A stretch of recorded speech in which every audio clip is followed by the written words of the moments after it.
হ্যাঁ বোন, এবারের প্রশ্ন ডক্টর জাকিরের কাছে। আমি অনুচ্ছেদটা ঠিকমতো জানি না, তবে বাইবেলে কথা আছে ইউনুস যেমন 3 দিন 3 রাত মাছের পেটে ছিলেন, একইভাবে ঈশ্বরের পুত্র 3 দিন 3 রাত পৃথিবীর ভেতরে থাকবেন। যীশু খ্রিস্ট কি বৈজ্ঞানিকভাবে ইউনুসের এই নিদর্শনটা দেখিয়েছিলেন?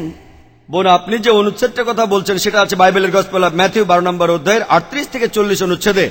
যখন ইহুদিরা যিশুর কাছে গিয়ে বলল একটা নিদর্শন দেখান, অলৌকিক কিছু করে দেখান, যীশু খ্রিস্ট তখন তাদের বললেন, তোমরা অসৎ আর ব্যভিচারী জাতি, শুধু নিদর্শন খুঁজে বেড়াও, তোমাদের কোনো নিদর্শন দেখানো হবে না, শুধু ইউনুসের নিদর্শন বাদে। যেভাবে নবী ইউনুস 3 দিন এবং 3 রাত তিমি মাছের পেটের মধ্যে ছিলেন, সেই একইভাবে ঈশ্বরের পুত্র 3 দিন এবং 3 রাত পৃথিবীর বুকের মধ্যে থাকবেন। ইউনুসের নিদর্শন, নবী ইউনুসের উদাহরণ দিয়ে যিশু এক কথায় সব বুঝিয়ে দিয়েছেন। আর আপনারা যদি ইউনুসের নিদর্শনটা পড়েন, বুক অব জোনা 2 পৃষ্ঠার অধ্যায়, আর বেশিরভাগ লোকই জানেন, যদি ভালো করে দেখেন ইউনুস 3 দিন 3 রাত ছিলেন, কিন্তু যীশু খ্রিস্ট কতদিন ছিলেন? আর আমরা এটা গসপেল থেকে জানতে পারি, তাকে ক্রুশবিদ্ধ করা হয়েছিল, ধারণা করা হয়, ধারণা সন্ধ্যা হওয়ার পর তাকে ক্রুশ থেকে নামানো হয় আর একটি সমাধারে রাখা হয়। আর রবিবার সকালে যখন লোকজন সেই সমাধিতে গেল, সমাধারটা তখন একদম খালি। তাহলে যীশুখ্রিস্ট সেই সমাধির ভেতরে ছিলেন শুক্রবার রাতে। শুক্রবার রাতে তিনি সমাধিতে ছিলেন, শুক্রবার রাত। শনিবার সকালে তিনি সমাধিতে ছিলেন, একদিন, এক রাত একদিন। তারপর শনিবার রাতেও সেখানে ছিলেন, অর্থাৎ 2 রাত আর একদিন, 2 রাত। রবিবার সকালে সমাধি খালি ছিল, অর্থাৎ যীশুখ্রিস্ট সেই সমাধিতে ছিলেন 2 রাত আর একদিন, 3 রাত 3 দিন নয়। ডক্টর উইলিয়াম ক্যাম্বেল তার বইয়ে উত্তর দিয়েছেন যে দিনের একটা ছোট্ট অংশ, সেটাকে অনেকে একদিন বলে। যদি তার কাছে কোনো রোগী আসে যে অসুস্থ ছিল শনিবার রাতে, আর সোমবার সকালে তাকে জিজ্ঞেস করা হলো তুমি কতদিন অসুস্থ ছিলে, সে বলবে 3 দিন।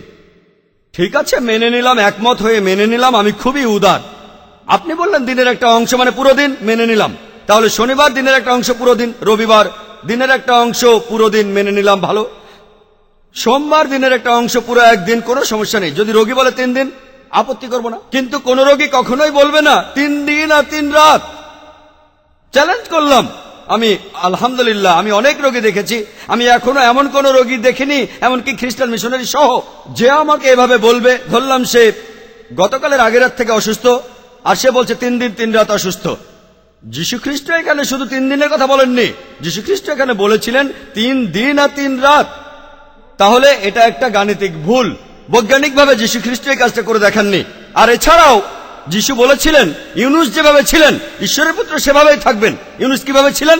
ইউনুস সেই তিমি মাছের পেটে ছিলেন কিভাবে? সেই মাছের পেটে মৃত না জীবিত? জীবিত। যখন তাকে তীরে ফেলে দেওয়া হলো তখন জীবিত। সেই তিমি মাছের পেটে যখন তিনি সমুদ্রের মধ্যে ঘুরছিলেন, মৃত না জীবিত? জীবিত। তিনি সৃষ্টিকর্তার কাছে প্রার্থনা করলেন, জীবিত না মৃত? জীবিত। মাছটা তাকে সমুদ্র তীরে ফেলে দিল, মৃত না জীবিত? জীবিত, জীবিত, জীবিত, জীবিত।